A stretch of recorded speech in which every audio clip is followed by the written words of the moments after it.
Hello everyone, welcome to channel learn with ease. आज का topic है हमारा बैंक रिकंसिलिएशन का, जिसमें हम सॉल्व करेंगे क्वेश्चन नंबर 17 को। और इस क्वेश्चन में आप सीखोगे, अगर आपकी पासबुक फेवरेबल बैलेंस शो करती है तो उसके साथ आप बैंक रिकंसिलिएशन स्टेटमेंट कैसे बनाओगे।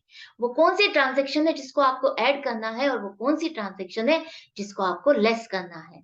तो ये क्वेश्चन है आपका चैप्टर नंबर 15 डीके गोयल की बुक से। शुरू करते हैं आज का लेसन। यहाँ पर आपको बैंक रिकंसिलिएशन स्टेटमेंट बनाना है। किसके लिए? श्री यादव के लिए, 31 दिसंबर 2014 को। अब जो श्री यादव है, उनकी पासबुक 31 दिसंबर 2014 को 11,000 रुपए का बैलेंस शो कर रही है।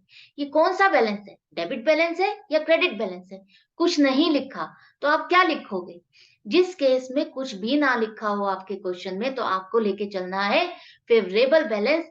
इसका मतलब है आप क्या लेके चलोगे? बैंक के according favourable balance credit balance होता है, तो क्रेडिट बैलेंस एज पर पासबुक 11,000 रुपए है।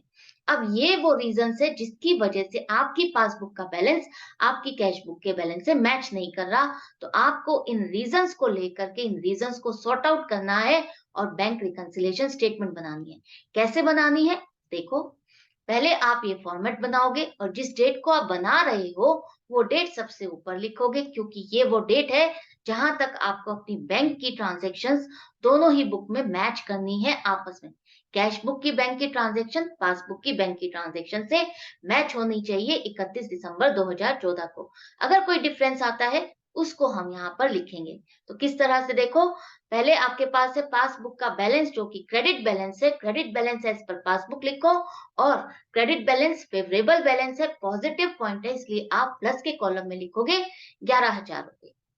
नेक्स्ट है, आपने 6200 रुपए के चेक काटे हैं पेमेंट करने के लिए, जिसमें से बैंक में सिर्फ और सिर्फ कितने रुपए के पहुंचे हैं? 4800 रुपए के। क्यों? क्योंकि जो 900 रुपए का चेक है वो तो जनवरी में जाकर के क्लियर हो रहा है, और जो 500 रुपए का चेक है वो अभी तक बैंक के पास पहुंचा ही नहीं है पेमेंट के लिए। तो कुल मिलाकर के 4800 रुपए की पेमेंट बैंक से हो चुकी है। 4800 रुपए का बैंक से बैलेंस कम हो गया है। हम ये 900 रुपए क्यों नहीं ले रहे? 900 रुपए का बैलेंस ही तो कम हुआ है। 900 रुपए हम क्यों नहीं ले रहे? इसलिए नहीं ले रहे क्योंकि हमें जो डेट दी गई है वो 31 दिसंबर दी गई है। हमको इस डेट तक देखना है, हमें जनवरी की डेट से कोई मतलब नहीं है। हम वो वाली ट्रांजैक्शन को काउंट नहीं करेंगे। तो इसके अकॉर्डिंग आपका 4800 रुपए का बैंक का बैलेंस कम हो गया है, आपकी पासबुक ये बता रही है। और जब आपने चेक इशू किए, आपने अपनी कैश बुक में पोस्टिंग कर दी और अपने बैंक के बैलेंस को कितने रुपए से घटा दिया? 6200 रुपए से। कैश बुक कह रही है 6200 रुपए कम हुए हैं और आपकी पासबुक कह रही है 4800 रुपए कम हुए हैं। आपको किसका कहना मानना है?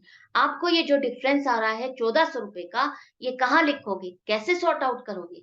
तो इसको सॉर्ट आउट करने के लिए आपको करना होगा चेंज पासबुक के बैलेंस में, अपनी कैश बुक के बैलेंस तक पहुंचने के लिए। जैसा जैसा आपकी कैश बुक कर रही है, हर ट्रांजैक्शन में उसी तरीके से आपको पासबुक में चेंजेस लाने होंगे। तो चेंज लाने के लिए, जैसा कि कैश बुक ने 6200 रुपए कम किए हैं और बैंक ने 4800 रुपए कम किए हैं, तो हमको भी 1400 रुपए और कम करने होंगे अपनी पासबुक के बैलेंस से। तो कम करने के लिए लेस कर दो, check issued but not yet presented for payment, और लेस कर रहे हो तो माइनस के कॉलम में लिखोगे 1400 रुपए।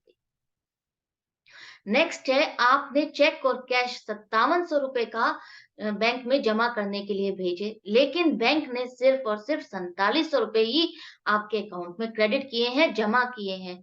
तो जो 1000 रुपए हैं वो डिफरेंस आ रहा है। क्यों आ रहा है? कैश बुक कह रही है 5700 रुपए जमा हुए हैं, पासबुक कह रही है 4700 रुपए जमा हुए हैं। आपको कहना मानना है अपनी कैश बुक का। वो जैसा कर रही है आपको वैसा ही करना है। वो कह रही है 5700 रुपए जमा हुए हैं, तो आपको अपना बैलेंस भी 5700 बनाना होगा। किस तरह से? 4700 आप जमा कर चुके हो, 1000 रुपए का डिफरेंस आ रहा है, तो आपको ये 1000 रुपए भी जमा करने होंगे। और जमा करने के लिए आपको ऐड करना होगा check deposited but not yet credited by bank, और ऐड करोगे तो प्लस के कॉलम में लिखोगे 1000 रुपए। नेक्स्ट है, एक कस्टमर है जिसने डायरेक्टली आपके अकाउंट में 850 रुपए जमा कर दिए। डायरेक्टली जमा किए हैं, बैंक का बैलेंस 850 रुपए से बढ़ गया है, आपकी पासबुक में 850 रुपए बढ़ रहे हैं।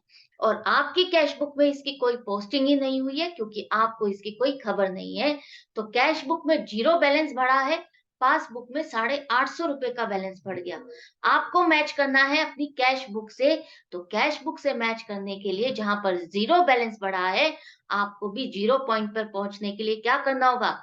जो आपने 850 रुपए बढ़ा दिए हैं, वापस से माइनस कर दोगे। तो माइनस करने के लिए लेस करोगे payment received by the bank directly from the customer, और लेस के कॉलम है, लेस कर रहे हो, माइनस के कॉलम में लिखो 850 रुपए।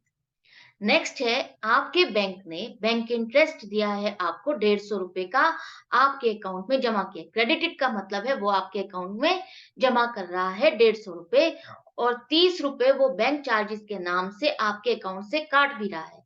इन दोनों ही एंट्रीज की आपकी कैश बुक में कोई भी पोस्टिंग नहीं है, कोई भी एंट्री नहीं है।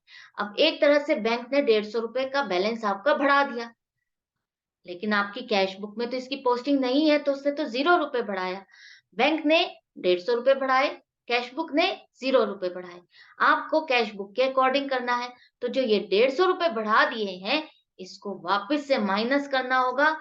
तो लेस करो bank interest not yet recorded in the cash book, और यहाँ पर माइनस के कॉलम में लिखोगे 150 रुपए। इसके बाद जो आपके 30 रुपए बैंक चार्जेस के नाम पर कटे हैं, वो बैंक ने डेबिट किए हैं। तो डेबिट किए हैं, तो इसका मतलब है उसने आपके अकाउंट का बैलेंस कम कर दिया, कम किया है, और कैश बुक से वो कम नहीं हुआ। तो कैश बुक के अकॉर्डिंग करने के लिए जहाँ 0 बैलेंस कम हुआ है और बैंक का कह रहा है कि वो उसने 30 रुपए कम कर दिए, तो आपको वापस से वो जंप लगानी होगी और 0 तक पहुंचने के लिए ये 30 रुपए ऐड करने होंगे। तो ऐड करोगे bank charges not yet recorded in the cash book, और प्लस कर दो 30 रुपए। यहाँ पर अब आपने सारी ट्रांजैक्शंस का इफेक्ट अपनी रिकॉन्सिलेशन स्टेटमेंट में लिख लिया है। अब आप टोटल करोगे दोनों ही कॉलम का। प्लस के कॉलम का टोटल है 12,030 रुपए, और माइनस के कॉलम का टोटल है 2400 रुपए। अब बारी आती है यहाँ, यहाँ हम क्या लिखें? यहाँ जो लिखना है वो क्या आएगा? यहाँ पर आपके पास ऊपर आपने पासबुक लिखी है, तो यहाँ जो आपके पास जो बैलेंस आने वाला है वो है कैश बुक का। कैश बुक के साथ ही आप मैच कर रहे हो, इसलिए यहाँ जो बैलेंस आएगा आपका कैश बुक का आएगा। अब कैश बुक का आएगा तो वो कौन सा बैलेंस होगा? डेबिट बैलेंस है या क्रेडिट बैलेंस है? फेवरेबल है या अनफेवरेबल है? वो कैसे फाइंड करोगे? ये बड़ी कंफ्यूजन है आपको, तो अभी दूर कर देते हैं। अगर प्लस के कॉलम का टोटल ज्यादा है, तो आपका आएगा फेवरेबल बैलेंस, और माइनस के कॉलम का टोटल ज्यादा है, तो आता है अनफेवरेबल बैलेंस। यहाँ पर आपका प्लस के कॉलम का टोटल ज्यादा है, इसका मतलब जो बैलेंस आएगा वो आपका फेवरेबल बैलेंस होगा। तो फेवरेबल बैलेंस एज पर कैश बुक क्या होता है? डेबिट बैलेंस होता है। तो डेबिट बैलेंस एज पर कैश बुक लिखोगे, और जो डिफरेंस आता है इन दोनों का 9,630 रुपए, उसे यहाँ पर लिखोगे। तो इसका मतलब है अब आपकी कैश बुक में जो बैलेंस आ रहा है बैंक का, वो 9,630 रुपए है, जिसे आपने मैच कर लिया है। तो यहाँ पर ये क्वेश्चन आपका कंप्लीट हो गया है। आई होप आपको बहुत अच्छे से समझ में आ गया होगा। मैं मिलूंगी आपसे नेक्स्ट वीडियो में नेक्स्ट क्वेश्चन के साथ, लेकिन आप मेरे साथ बने रहना, सीखते रहना, लगातार प्रैक्टिस करते रहना। तो चैनल को सब्सक्राइब कर दीजिए, अगर नहीं किया है तो लाइक कीजिए और शेयर कीजिए अपने फ्रेंड्स के साथ। बेल आइकन को प्रेस करना बिल्कुल मत भूलना। अगर आप मुझसे ऑनलाइन क्लास चाहते हो तो व्हाट्सएप कर दीजिए 9212666015 पे। Goodbye and take care.